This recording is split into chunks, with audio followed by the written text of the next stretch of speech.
এমন কোন দুনিয়ার কিতাব নাই যে কিতাবের মধ্যে ভুল পাওয়া যায় না, কিন্তু একটি কিতাব যা শুরুতে আল্লাহ রাব্বুল আলামিন বলে দিলেন, বান্দা আমার এই কিতাবের মধ্যে কোনো ভুল পাবা না। ভুল তো নাই, ভুলের কোনো লেশ মাত্রাও নাই। হুদাল লিল মুত্তাকিন, এই কিতাবটা একমাত্র যারা হিদায়াত প্রাপ্ত মুত্তাকি তাদের জন্য হিদায়াত স্বরূপ। যদি কেউ মেনে নেয় লা ইলাহা ইল্লাল্লাহ মুহাম্মাদুর রাসূলুল্লাহ, ইমানদার ওয়ালা হয়ে গেল। যে মেনে নেবে আসমানি কিতাব 104 খানা কিতাব, 103 খানা কিতাব বাতিল হয়ে গেছে, তাদের কোনো কার্যক্রম দুনিয়াতে চলে না। কিন্তু বিশ্বাস করতে হবে, যদি বিশ্বাস করে মুসলমান সে ইমানদার হবে, মুত্তাকি হয়ে যাবে। কিন্তু যদি কেউ নিজের দোস্ত মুহাম্মাদুর রাসূলুল্লাহ সাল্লাল্লাহু আলাইহি ওয়াসাল্লামের কিতাবকে যদি মেনে আর বাকিগুলোকে অস্বীকার করে, তাহলে সে কখনো ইমানদার মুমিন মুত্তাকি হতে পারে না। আল্লাহ রাব্বুল আলামিন বলতেছেন, আমার কিতাবের মধ্যে ভুল নাই। আমার কিতাব হলো এমন একটা কিতাব যে কিতাবটা যদি কোনো মুত্তাকি মেনে নাই, কোন মুত্তাকি যদি এইটাকে যদি মেনে নাই, পড়ে নাই, সে সোজাসুজি দাখালাল জান্নাহ, জান্নাতের দিকে অগ্রসর হবে। সূরা ফাতিহার মধ্যে আল্লাহ বলেন, ইহদিনাস সিরাতাল মুস্তাকিম, সিরাতাল মুস্তাকিম সঠিক রাস্তা। দুনিয়ায় যেদিন এসেছি আমরা, ওই দিন থেকে শুরু করে মৃত্যুর আগ পর্যন্ত আমার আপনার রাস্তা একটাই, সোজা রাস্তা। এই সোজা রাস্তার মধ্যে যদি আমি ডানে বামে চলে যাই, তাহলে আমি আপনি ক্ষতিগ্রস্তের মধ্যে পড়ে যাব।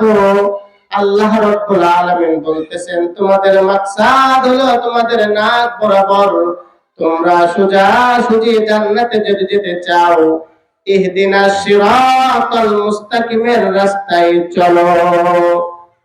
আল্লাহ রাব্বুল আলামিন তার কালামে পাকের মধ্যে বলেন, বান্দা আমার কোরআনকে যদি মেনে নাও, আমি কালামুল্লাহর মধ্যে বলেছি, ওয়াকিমুস সালাতা ওয়া আতুজ যাকাত ওয়ারকাউ মা'র রাকিঈন।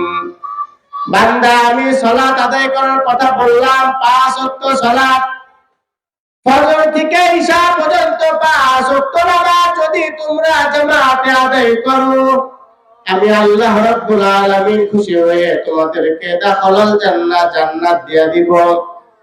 আমি আল্লাহ রাব্বুল আলামিন বলতেছি তোমাদেরকে ওয়ারকাউ মা'র। বাকি আলোচনা অল্প সময়ের মধ্যে শেষ করব ইনশাআল্লাহ। আল্লাহ রাব্বুল আলামিন আমাদেরকে দুনিয়াতে পাঠিয়েছেন তার গোলামি ও দাসত্ব করার জন্য। এই গোলামি ও দাসত্বটা আল্লাহ রাব্বুল আলামিন পছন্দ করেন। তার প্রত্যেকটা ভালো কাজ দ্বারা আল্লাহ রাব্বুল আলামিন পছন্দ করেন। যে কথাটা আল্লাহ রাব্বুল আলামিন তার কালামে পাকের মধ্যে শুরুতেই বলেছেন যে এই কিতাব হলো মুত্তাকিদের জন্য, এটা হিদায়াত স্বরূপ একটা কিতাব। যে কিতাবটা মেনে নেবে তার জন্য হিদায়াত স্বরূপ হবে। সে এই কিতাবটা পড়ে, এই কিতাবের উপরে আমল করে সোজাসুজি দাখালাল জান্নাহ, জান্নাতে চলে যাবে। তাই তো আল্লাহ রাব্বুল আলামিন তার কালামে পাকের মধ্যে অনেক জায়গায় 81 অথবা 82 জায়গায় সবচেয়ে ভালো ইবাদতের কথা বলতেছেন। ওয়াকিমুস সালাতা ওয়া আতুজ যাকাত ওয়ারকাউ মা'র রাকিঈন। আল্লাহ রাব্বুল আলামিন বান্দারে ডাক দেয়া বলেন, বান্দা আমার কালামে পাক যদি তোমরা মেনে নাও, তার কথাগুলো যদি মেনে নাও, তাহলে কাল কিয়ামতের ময়দানে তোমাদেরকে জান্নাত দেওয়া হবে। জান্নাত দেওয়া হবে তাদেরকে যারা 7টা বিষয়ের উপরে, 7টা জিনিসের উপরে ঈমান যারা এনেছেন। ইমানে মুফাসসালের মধ্যে বলেন, আমানতু বিল্লাহ, এক আল্লাহকে মেনে নেওয়া, বিশ্বাস করার নাম হলো ঈমান। আমানতু বিল্লাহি ওয়া মালাইকাতিহি, এক আল্লাহকে মেনে নেওয়ার পরে মালাইকা ফেরেশতাদেরকে মেনে নেওয়া। ফেরেশতাদের উপরে ঈমান আনার বিষয়টা আল্লাহ তাআলা বলতেছেন ওয়া মালাইকাতিহি ওয়া কুতুবিহি, আসমান থেকে 104 খানা কিতাব পাঠাইছেন, সেই কিতাবের উপরে ঈমান আনতে বলতেছেন। ওয়া কুতুবিহি ওয়া রুসুলিহি, কিতাবগুলো যাদের উপরে নাজিল করেছেন ওই সমস্ত নবী রাসূল 1 লক্ষ অথবা 1.5 লক্ষ বা 2 লক্ষ 24,000 পয়গম্বর। আল্লাহ রাব্বুল আলামিন 7টা বিষয় মুফাসসালের মধ্যে ঈমান আনার কথা বলতেছেন।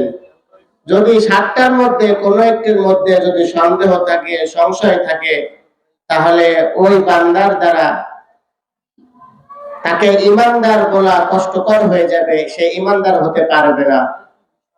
আল্লাহ রাব্বুল আলামিন 7টা বিষয়ের কথা বলতেছেন। আমানতু বিল্লাহি ওয়া মালাইকাতিহি ওয়া কুতুবিহি ওয়া রুসুলিহি ওয়াল ইয়াউমিল আখির ওয়াল কদরি খাইরিহি ওয়া শাররিহি মিনাল্লাহি তাআলা ওয়াল বাসি বাদাল মাউত। আল্লাহ রাব্বুল আলামিন আমানতু বিল্লাহি ওয়া মালাইকাতিহি, আল্লাহ তাআলার উপর ঈমান আনার কথা বলতেছেন। ওয়া মালাইকাতিহি, কিতাবের মালাইকা ফেরেশতাদের কথা বলতেছেন।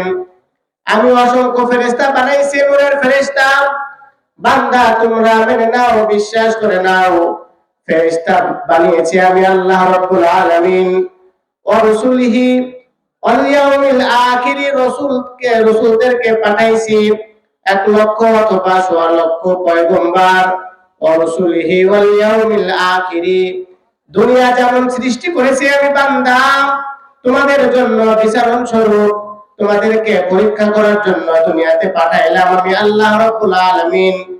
তোমাদের দুনিয়াটা শেষ হয়ে যাবে, কিয়ামত আমি আল্লাহ রাব্বুল আলামিন কায়েম করে দিব। সেই দিন তোমাদের হিসাব নিকাশ হবে।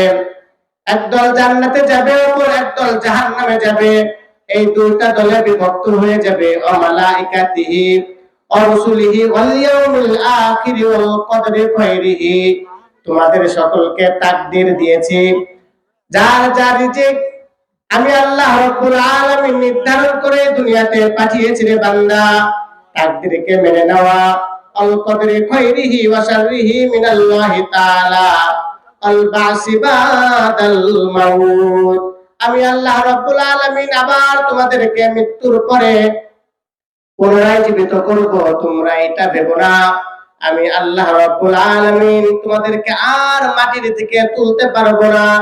আমি আল্লাহ রাব্বুল আলামিন কোরআনের মধ্যে সাফ সাফ বলে দিয়েছি, মিনহা খালাকনাকুম ওয়া ফিহা নুঈদুকুম ওয়া মিনহা নুখরিজুকুম তারাতান উখরা। বান্দা, এই মাটি দ্বারা তোমাকে সৃষ্টি করা হয়েছে, আবার মাটির মধ্যে তোমাকে রেখে দিলাম। আবার কিয়ামতের ময়দানে এই মাটির মধ্যে থেকে তোমাদেরকে বের করা হবে। এই জন্য মরণের পর তোমাদের আসল একটা জিন্দেগি আছে, তার নাম হলো ওয়াল ইয়াউমিল আখির। আখিরাতের দিনকে তোমরা সবাই মেনে নাও, বিশ্বাস করো, তাহলে আমি আল্লাহ রাব্বুল আলামিনের উপরে ঈমান আনা হবে, আর তোমরা সকলে মুত্তাকি হয়ে যাবা। আল্লাহ রাব্বুল আলামিন আমাদের সকলকে মুত্তাকি হিসেবে কবুল করুক, আমিন। আমাদের এই 7টা বিষয় আমাদের সবাই মানতে কোনো দ্বিধা আছে আমাদের? যদি কোনো একটা সন্দেহ থাকে, তাহলে আমাদের ঈমানদার বলে দাবি করা হবে না। বাংলাদেশের গভর্নমেন্টে আমার আপনার নাম মুসলমানদের খাতায় থাকবে আমি মুসলমান, কিন্তু আল্লাহর খাতায় কি আমি মুসলমান না। এই জন্য আমি আদাবাড়িয়া যুবকদেরকে বলবো যে তোমরা যে কাজের উদ্যোগ নিয়েছো, মহৎ কাজ, অনেক সুন্দর একটা কাজ। এই কাজের দ্বারা কাল কিয়ামতের ময়দানে আল্লাহ সুবহানাহু ওয়া তাআলা চাইলে মাফ করে জান্নাত দিতে পারেন। ও যুবক, তোমাদেরকে আল্লাহ রাসূল সাল্লাল্লাহু আলাইহি ওয়াসাল্লাম এবং আল্লাহ জাল্লা জালালুহু তার দ্বীনের ব্যাপারে এই যুবকদের ভূমিকা বেশি ছিল। এই জন্য যুবক, আজকে যেই উদ্যোগটা তোমরা নিয়েছো, আগামী থেকেও নিবা, কিন্তু আজ ওয়াদা করতে হবে, আজ থেকে এক ওয়াক্ত নামাজ আমি যুবক আর কাজা করব না, 5 ওয়াক্ত নামাজ পড়ব। এবং মুরব্বী যারা আছেন, বাবাজি, দাড়ি পাকা মুসল্লি, রসুলের হাদিসের মধ্যে রসুল বলেন, কোন দাড়ি পাকা মুসল্লি যদি আল্লাহর দরবারে হাত তুলে দোয়া করে, ওই দোয়াটা বিফলে যায় না। এই জন্য আলহামদুলিল্লাহ, আপনারা আপনাদেরকে আল্লাহ সুবহানাহু ওয়া তাআলা ভালোবেসে মহব্বত করে শেষ পর্যন্ত হায়াতের দিকে নিয়ে যাইতেছেন। দাড়িগুলো ছিল কাঁচা, এখন সাদা হয়ে যাচ্ছে, সাদা হয়ে গিয়েছে। এখানে আপনার মর্যাদা কেমনে বৃদ্ধি হচ্ছে আল্লাহ সুবহানাহু ওয়া তাআলার কাছে। গ্রামের মানুষের কাছে বলবে যে বুইড়া বেটা, তার হুঁশ নাই, জ্ঞান নাই, এটা নাই, ওটা নাই, আকল নাই, বুদ্ধি নাই। হ্যাঁ, কিন্তু আল্লাহ তাআলার কাছে অনেক দাম আমার আপনার, যাদের দাড়িটা কাঁচা না পাকা। এজন্য আমরা যারা এখানে উপস্থিত হয়েছি, প্রত্যেককে আমি অনুরোধ করব, 5 ওয়াক্ত নামাজ, ইসলামের পথে থাকা। আল্লাহ যে কোরআন দিয়েছেন, নিজে এখন পড়তে না পারি না, যারা পারি তো আলহামদুলিল্লাহ, আমাদের সন্তানদেরকে অবশ্যই কোরআন শিক্ষাটা দিব। আল্লাহ রাব্বুল আলামিন আমাকে এবং আপনাদের সকলকে যা বললাম, আগে বলনেওয়ালাকে আল্লাহ তাআলা আমল করার জন্য কবুল করুক, আমিন। আপনারা যারা শুনেছেন, আল্লাহ তাআলা আপনাদেরকেও আমল করার জন্য তৌফিক দান করুক, আমিন। ওয়া আখিরি দাওয়ানা আনিল হামদুলিল্লাহি রাব্বিল আলামিন। আসসালামু আলাইকুম ওয়া রাহমাতুল্লাহি ওয়া বারাকাতুহু।